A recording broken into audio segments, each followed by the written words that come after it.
Let's dive straight into the fascinating world of textual analysis. In this explainer, we're going to discover how analyzing a text is far, far more than just some dry school assignment. It's actually this incredibly dynamic, vibrant tool we can use for understanding our culture, reclaiming narratives, and ultimately shaping the world we live in. You know, have you ever finished reading a great book or looked at a fragmented, complex painting like this one, Olga's Rozanova's Man on the Street, and just felt this overwhelming urge to talk back to it, to figure out what the creator is really trying to say?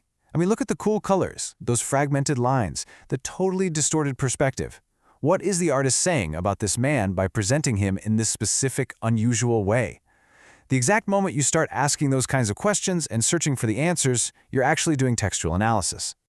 So, here is our roadmap for today. We're going to cover 1. The art of analysis, 2. Talking back to texts, 3. The power of language, 4. Reclaiming the narrative, and 5. Writing your own analysis. Let's see how we can transform ourselves from passive consumers of media into empowered, critical analysts. Starting off with Section 1, the art of analysis, beyond casual conversation. Let's set the foundation by understanding what textual analysis actually is, and how it's drastically different from just sharing an everyday opinion. The boundary between casual conversation and actual analysis is pretty clear-cut. Imagine you're just chatting with a friend after finishing a new movie or TV show. That casual conversation is usually just about whether you liked the thing or not, or maybe whether a certain character was boring. But critical analysis, that goes way beyond just liking or disliking a text. Textual analysis is about pulling apart all the little pieces to explain exactly how and why a text creates meaning. It's making an argument where you take a firm position on a text and then support it with hard evidence from the work itself. Actually, think of it a lot like chemistry. Just as scientists examine the isolated components of a substance in these colorful beakers to figure out how they react, writers of textual analysis examine a work's individual components to interpret its true intent. You isolate the variables, things like the plot, the setting, or the dialogue, so that you can understand the hidden meaning right beneath the surface. Moving right along to Section 2, talking back to texts, the soul of analysis. Let's look at how this builds into a really powerful philosophy. To really grasp the soul of this methodology, we have to look at the acclaimed author and social critic Bell Hooks. She viewed analysis as the absolute ultimate way of talking back to a text. For her, writing a critical essay wasn't just some academic hoop to jump through to get a grade. Instead, it was an essential dialogue that allows marginalized voices to speak out against systems of domination. By talking back, analysts can uncover and revive the lived experiences of historically silenced people, ensuring their voices are finally heard and their stories are illuminated. All right, Section 3, the power of language shaping social attitudes. Let's see this philosophy in action through a pretty phenomenal real-world application. We're going to explore a student essay by Gwyn Garrison that looks at exactly how language reflects and shapes our cultural attitudes. The absolute crucial point in Garrison's essay is that while language has historically been used to perpetuate oppression by dominant social groups, marginalized groups can actually fight back. They can confiscate and completely redefine those very same words as a powerful form of empowerment. We call this reclaiming the oppressor's language. For example, Garrison dives into Kate Chopin's 1898 short story, The Storm. In the story, a woman has an extramarital affair. Now, historically, society would rush to use degrading labels to shame a woman for this, but Garrison notes how the author completely destigmatizes those labels. Chopin portrays the woman's affair not as something shameful, but as a transformative, almost spiritual awakening, a really intense breaking of boundaries that's actually a lot like the passion captured in Edvard Munch's painting, The Kiss. Similarly, Garrison's essay looks at Shirley Jackson's classic novel, We Have Always Lived in the Castle. She points out how the character Maricat literally strips the oppressive power right out of the word witch. Historically, witch was obviously a dangerous label used to oppress non-conforming women. But Maricat willingly claims it. By actively embracing this label, she creates a safe, woman-centered space for her family that's entirely insulated away from patriarchal society. Which brings us to Section 4, Reclaiming the Narrative, Modern Applications. What's truly fascinating here is how Garrison connects these classic literary examples directly to real-world events. Impartially reporting on what Garrison's essay highlights, we see how modern figures use language to revise the social narrative today.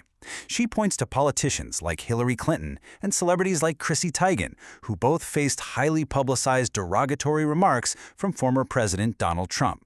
Garrison notes that instead of retreating, they and their supporters reclaimed those insults, proudly turning them into rallying cries to speak truth to power. The essay also highlights Chanel Miller, who spent years known anonymously only as a victim of assault. By writing her memoir and reclaiming her story, Miller took complete control of the language of her narrative, highlighting how absolutely crucial it is to dictate your own story if you want to change the culture around you. And finally, Section 5, Writing Your Own Analysis, Tools of the Trade. Now that we totally understand the immense power of textual analysis and why it actually matters to our society, let's equip you with the practical mechanics to write your own. First up, when analyzing a text, you absolutely must identify the theme. The theme is the underlying message or the thesis the author is trying to convey to you. It's really important to separate this from the plot. The plot is simply what happens in the story, but the theme is why it matters, or what the text is really trying to say about life in general. You also really need to examine the author's diction and imagery. You kind of have to play detective here. Diction is the specific word choice, and imagery is language that appeals to the 5 senses. You have to figure out why the author chose a specific sensory detail over another one. How does that single specific word affect the tone, the audience, or the overarching theme? And hey, when you're finally ready to start drafting, it really helps to use a visual matrix like this literary nonfiction planner. It'll help you logically organize your essay.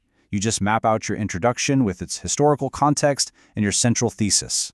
Then, you plan your body paragraphs with clear claims and textual evidence before wrapping it all up with a conclusion that looks at the broader significance. A strong structure is literally the backbone of any convincing analysis. Okay, so there's also a highly specific and absolutely critical grammar rule you've got to follow when editing your analysis. Always use the standard past tense for historical facts about the author's real life or the context of the era. Unless you have a time machine, Kate Chopin was born in 1850. That is a completed historical event, so it firmly belongs in the past tense. However, and this is a big one, when you are discussing the actual events happening within the literary work itself, you must use what is called the literary present tense. So it's incorrect to say, Alcée reminded Calixta. You must say, Alcée reminds Calixta. Why? Because literary works live in the present. Characters and themes live forever in the present moment of the text. Every single time a reader opens that book, those events are happening right now. Ultimately, textual analysis isn't just some chore to pass a class or turn in an assignment. It's about learning how to decode our world, shift culture, and truly understand the deep power of language. It transforms you from a passive reader into an active participant in an ongoing global conversation. So I'll leave you with this to think about. What text will you talk back to next?